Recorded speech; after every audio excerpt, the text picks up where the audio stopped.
சொக்க வைக்கும் குரலுக்கு சொந்தக்காரர் தமிழ் மட்டுமல்லாமல் பல மொழிகளிலும் 5000த்திற்கும் மேற்பட்ட பாடல்களை பாடியவர். தேசிய விருது பெற்ற பாடகி சொர்ணலதாவின் நினைவுகளை போற்றும் சிறப்பு செய்தி தொகுப்பு இதோ.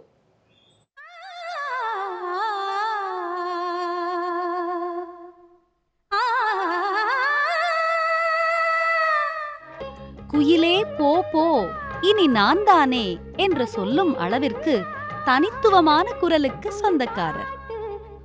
ஆட்டமா தேரோட்டமா, நோட்டமா சதிராட்டமா என வியக்கும் அளவிற்கு இவரின் பாடல்களில் மதிமயங்கி ஆடாதோர் யாருமில்லை என்றே சொல்லலாம்.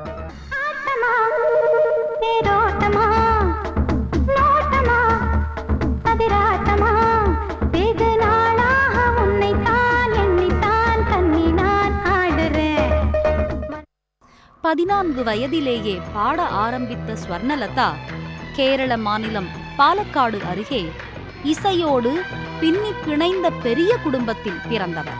சினிமாவில் பாட வேண்டும், சாதிக்க வேண்டும் என்ற ஏக்கத்தில் காத்திருந்தவருக்கு MS விஸ்வநாதனை சந்திக்கும் வாய்ப்பு கிடைக்க சரியாக பயன்படுத்திக் கொண்டார்.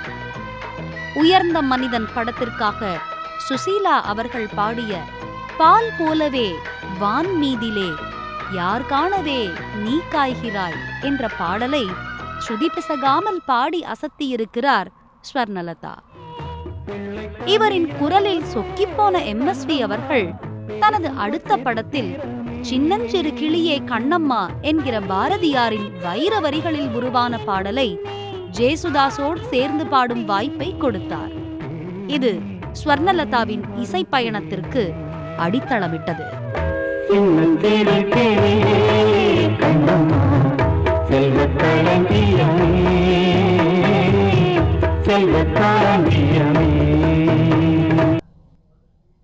தொடர்ந்து இளையராஜா, AR ரஹ்மான், தேவா என பல இசையமைப்பாளர்களின் இசையில் பாடல்களை பாடிய ஸ்வர்ணலதா போவோமா ஊர்கோலம் என ஆரம்பித்த இசை ஊர்கோலம் தமிழ், தெலுங்கு, மலையாளம், கன்னடம், ஹிந்தி, ஒரியா, பெங்காலி, படுகா என பல மொழிகளில் பயணித்து 5000த்திற்கும் மேற்பட்ட பாடல்களை பாடி இசை ரசிகர்களை தனது இனிய குரலால் மயக்கியவர்.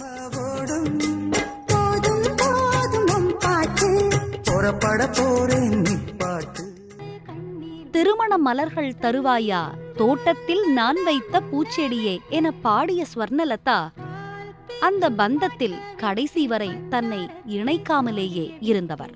போராளே பொன்னுத்தாயி பொலபொலவென்று கண்ணீர் விட்டு 2010ஆம் ஆண்டு செப்டம்பர் 12ஆம் நாள் ஸ்வர்ணலதாவின் மூச்சும் முழுமையாக நின்று போனது. ஆனாலும் அவர் பாடிய ஆயிரம் பாடல்கள் இன்றைக்கும் உள்ளத்தை மீட்டிக்கொண்டே இருக்கிறது.